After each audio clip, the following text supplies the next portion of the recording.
Assalamualaikum warahmatullahi wabarakatuh dan salam sejahtera.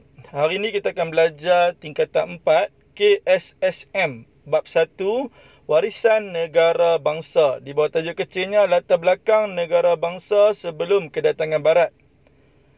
Di bawah tajuk 1.3 keunggulan undang-undang. Baiklah, sebelum cikgu nak mengajar, cikgu nak minta semua guru dan pelajar-pelajar untuk subscribe video cikgu ni agar cikgu boleh menambah lagi tajuk-tajuk yang lain. Baiklah, di bawah tajuk latar belakang negara bangsa sebelum kedatangan barat, ada 4 perkara yang dipelajari. Yang pertama, ciri-ciri negara bangsa kerajaan alam Melayu. Yang kedua, ciri-ciri negara bangsa Kesultanan Melayu Melaka. Yang ketiga, keunggulan sistem pentadbiran dan undang-undang. Dan yang keempat, peranan pemerintah dan juga rakyat.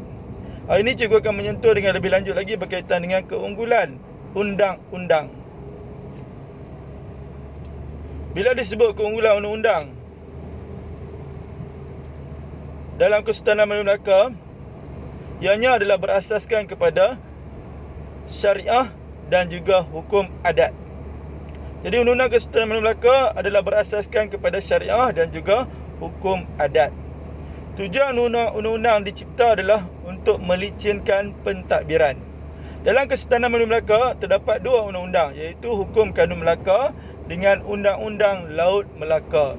Baiklah, kita akan lihat satu persatu serba sedikit tentang isi kandungan utama bagi setiap undang-undang.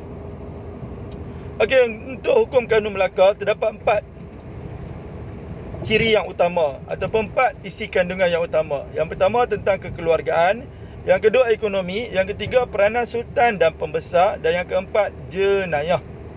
Dia punya formula, keluar ekor pirana jinak. Apa yang keluar?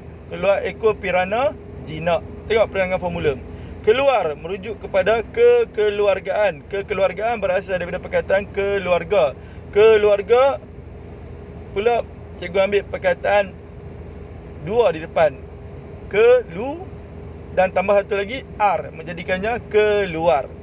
Keluarga berasal daripada perkataan keluar. Jadi keluar merujuk pada kekeluargaan. Ekor cikgu ubah menjadi ekonomi. Ekonomi ni ada 4 sebutan. Cikgu ambil 2 sebutan pertama menjadikannya ekor. Pirana merujuk pada peranan, persamaan pada huruf P, R dengan N.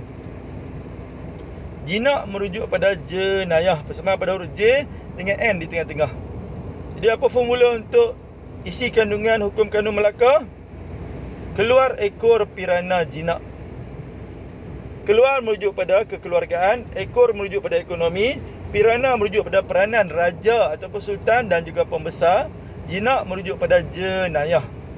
Okey, kita akan lihat satu persatu. Yang pertama, kekeluargaan dulu. Undang-undang kekeluargaan diwujudkan bertujuan mewujudkan keharmonian dalam keluarga dan menyelesaikan masalah dalam keluarga ataupun perkahwinan. Jadi ada apa tujuan? 2 tujuan. Mewujudkan keharmonian dengan menyelesaikan masalah. Contoh, Fasal 26 menyatakan bahawa pernikahan memerlukan 4 atau 2 orang saksi. Hamba abdi dan wanita tidak boleh menjadi saksi dalam pernikahan. Okey, yang kedua, ekonomi. Peraturan tentang urus niaga bagi mengawal aktiviti perdagangan agar tidak bertentangan dengan ajaran Islam. Jadi peraturan apa dikeluarkan berkaitan ekonomi? Peraturan tentang urus niaga. Contohnya dalam Fasal 30 dinyatakan bahawa riba adalah diharamkan dalam perniagaan. Orang yang berniaga hendaklah akil baligh, siuman dan melafazkan niat jual beli. Jadi dalam Islam, riba adalah diharamkan. Okey, yang ketiga, pirana iaitu peranan. Peranan sultan dan juga pembesar. Sultan dan pembesar adalah golongan yang terlibat dalam pentadbiran dan arif melaksanakan undang-undang. Contoh, dalam fasal pertama dijelaskan bahawa tanggungjawab sultan, bendahara, temenggung dan juga penghulu bendahari. Contoh sultan. Sultan bertanggungjawab melantik pembesar seperti bendahara dan juga temenggung. Jadi, peranan sultan dan pembesar ni adalah dalam bidang apa? Dalam bidang pentadbiran, dan mereka ni arif melaksanakan undang-undang Kesultanan Melayu Melaka. Jadi ada dua peranan, pentadbiran dan undang-undang. Melaksanakan undang-undang. Okey, dan yang terakhir adalah jenayah. Undang-undang jenayah diperkenalkan bertujuan untuk mewujudkan ketenteraman dan keharmonian Kesultanan Melayu Melaka. Pelbagai hukuman yang setimbal dikenakan terhadap perbuatan jenayah seperti membunuh, menikam dan juga mencuri. Contohnya, kesalahan yang dikenakan hukuman bunuh adalah seperti dalam fasal 5.1, apabila seseorang membunuh orang lain tanpa pengetahuan raja ataupun pembesar, jadi orang itu akan dihukum bunuh. Yang kedua, dalam fasal 4 pula menyatakan sesiapa yang ingkar arahan dan memalsukan titah sultan akan dikenakan hukuman bunuh. Jadi ada berapa contoh? Dua contoh. Yang pertama, yang membunuh orang automatik dikenakan hukuman bunuh balik. Dan yang kedua, yang ingkar arahan dan memalsukan titah sultan pun dikenakan hukuman bunuh. Tujuannya adalah untuk mewujudkan ketenteraman dan keharmonian Kesultanan Melayu Melaka. Okey, seterusnya kita lihat pula Undang-Undang Laut Melaka. Terdapat 4 ciri utama ataupun 4 isi kandungan yang utama. Yang pertama, percukaian. Yang kedua, pelayaran. Yang ketiga, peranan nakoda. Dan yang keempat, jenayah. Tengok dia punya formula. Cu pelayan pirana jinak. Cu ni pelayan kepada siapa? Pelayan kepada pirana jinak. Cu pelayan pirana jinak. Tengok perangan formula. Cu merujuk pada cukai, iaitu percukaian. Pelayan merujuk pada pelayaran, bersama pada huruf P, L dengan Y. Pirana merujuk pada peranan nakoda, iaitu merujuk pada PRN, pirana, peranan. Dan last sekali jinak merujuk pada jenayah, bersama pada huruf J dengan N di tengah-tengah. Jadi cu pelayan pirana jinak. Cu merujuk pada percukaian, pelayan merujuk pada pelayaran, pirana merujuk pada peranan nakoda, dan jinak merujuk pada jenayah. Okey, kita akan lihat satu persatu. Yang pertama, percukaian dulu. Pelbagai cukai dikenakan dalam urusan pelayaran untuk aktiviti perdagangan. Ya, semua pelayaran yang datang ke Kesultanan Melaka yang menjalankan aktiviti perdagangan dikenakan cukai. Contohnya, cukai perjalanan dan hasil perniagaan. Contoh fasal 6.3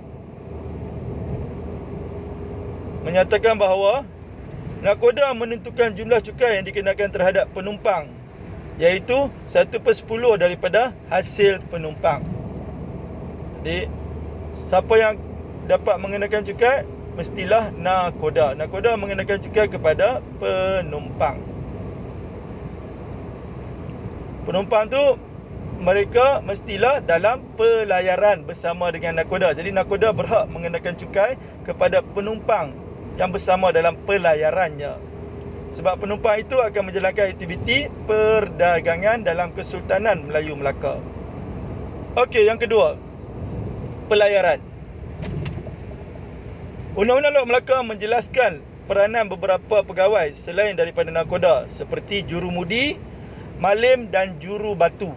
Jadi ada berapa juru? 2 juru. Jurumudi, juru batu dengan malim. Agar pelayaran menjadi selamat dan lancar. Contohnya fasal 9 menjelaskan seorang malim harus arif tentang ilmu pelayaran agar pelayaran berada dalam keadaan selamat. Contohnya mengetahui keadaan ombak dan arus serta kedudukan bulan dan bintang. Dalam taksar yang sama tu, cikgu tertambah. Jadi pelajar-pelajar boleh buang perkataan dalam taksar yang sama. Jadi semua ada berapa ilmu pelayaran yang malim kena tahu? Ada 2 saja. Yang pertama, mengetahui keadaan ombak dan arus. Dan yang kedua, mengetahui kedudukan bulan dan bintang. Itu sahaja. Jadi pelayaran, undang-undang pelayaran ni dikenakan kepada siapa? Dikenakan kepada pegawai lain selain daripada nakoda, seperti malim, jurumudi dan juga juru batu. Okey, seterusnya, peranan nakoda. Dalam pelayaran di laut, nakoda adalah berkuasa penuh dan dia diibaratkan sebagai raja dalam pelayaran. Jadi semua pihak harus mematuhi arahan dan perintah nakoda. Contohnya, fasal 13.1 menyatakan bahawa nakoda perlu diberi keutamaan untuk berniaga selama 4 hari. Ya, selama 4 hari, nakoda aja boleh berniaga dahulu. Pasal 13.3, sekiranya nakoda hendak singgah di tempat yang tiada dalam senarai persinggahan, nakoda perlu bermesyuarat dengan semua di dalam kapal untuk mendapatkan persetujuan. Jadi nakoda boleh singgah di tempat yang tiada dalam senarai, boleh, dengan syarat dia kena bermesyuarat dan mendapat persetujuan daripada semua anggota dalam kapal. Jadi nakoda ni siapa dia? Dia adalah seperti raja di dalam pelayaran. Dan last sekali adalah jenayah. Undang-undang jenayah diperkenalkan bertujuan demi ketenteraman dan keselamatan isi kapal, yang menjelaskan hukuman terhadap perbuatan jenayah yang berlaku meliputi perbuatan mencuri, membunuh dan memberontak. Contoh pasal 5 menyatakan bahawa seseorang yang membunuh orang lain di atas kapal dikenakan hukuman mati. Jadi apa tujuan undang-undang jenayah diperkenalkan? Demi ketenteraman dan keselamatan semua isi kapal.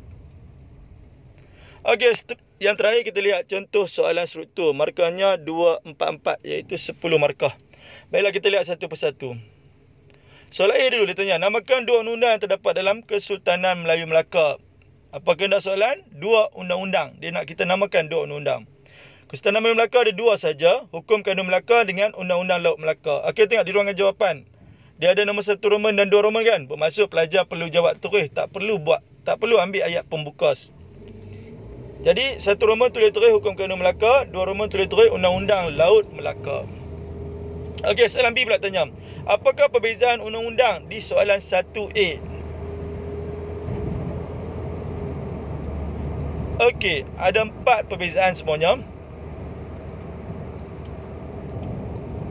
Tengok di ruangan jawapan soalan ni dia tak ada kan? Nombor 1 Roman dan 2 Roman. Bermaksud pelajar perlu jawab dalam bentuk ayat. Setiap ayat wajib ada pembuka soalan. Jadi milih pembuka soalan.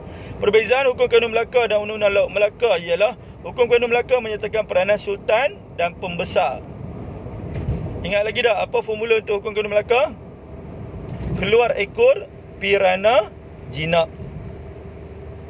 Titik lepas titik, sambung dengan pembuka, sambung dengan penanda wacana. Ingatlah wajib letak penanda wacana lepas titik untuk isi yang kedua. Cara cikgu ajar penanda wacana menggunakan number. Jadi kedua koma undang-undang kekeluargaan. Ada dua tu sajakah? Ingat balik formula. Keluar ekor pirana jinak. Keluar kekeluargaan, ekor ekonomi. Pirana peranan sultan dan pembesar, jinak adalah jenayah. Ada 4 ke semua sekali. Okey, macam mana nak hurai Undang-Undang Laut Melaka pula? Menggunakan perkataan manakala. Manakala Undang-Undang Laut Melaka menyatakan peranan nakoda. Titik lepas titik bermaksud penanda wacana. Kedua, Undang-Undang Pelayaran. Ingat lagi tak apa formula Undang-Undang Laut Melaka? Cu pelayan pirana jinak. Selain ada dua tu saja, ada apa lagi? Cu tu adalah pencukaian, pelayan adalah pelayaran. Pirana peranan nakoda, jinak adalah jenayah. Okey, dan last sekali soalan kebat dia tanya, bagaimanakah undang-undang menjamin keharmonian sesebuah negara? Apa kehendak soalan? Undang-undang menjamin keharmonian sesebuah negara. Okey, untuk jawab soalan ni tengok di ruangan jawapan. Ada tak nombor 1 Roman dan 2 Roman? Tak ada kan? Jika tak ada bermaksud kena jawab dalam bentuk ayat. Setiap ayat wajib ada pembuka soalan. Jadi boleh pembuka dekat soalan tu. Undang-undang menjamin keamanan sebuah negara kerana dapat mengurangkan berlakunya kes-kes jenayah. Titik. Huraiannya bermula perkataan hal ini. Ingatlah, huraian bermula perkataan hal ini. Hal ini disebabkan oleh pelanggaran undang-undang akan dikenakan hukuman yang setimpal. Contohnya, mencuri akan dipotong tangan. Last sekali kesannya, keselamatan negara terjamin. Untuk soalan kebat yang cikgu ajar mesti dapat perkara ada isi. Yang kedua ada huraian. Huraian bermula perkataan hal ini. Yang ketiga ada contoh. Dan last sekali ada kesannya. Okey, hanya sekadar itu sahaja untuk kelas pada hari ini. Kita jumpa lagi dalam kelas esok hari pula. Sekian, wabillahi taufiq wal hidayah. Assalamualaikum warahmatullahi wabarakatuh.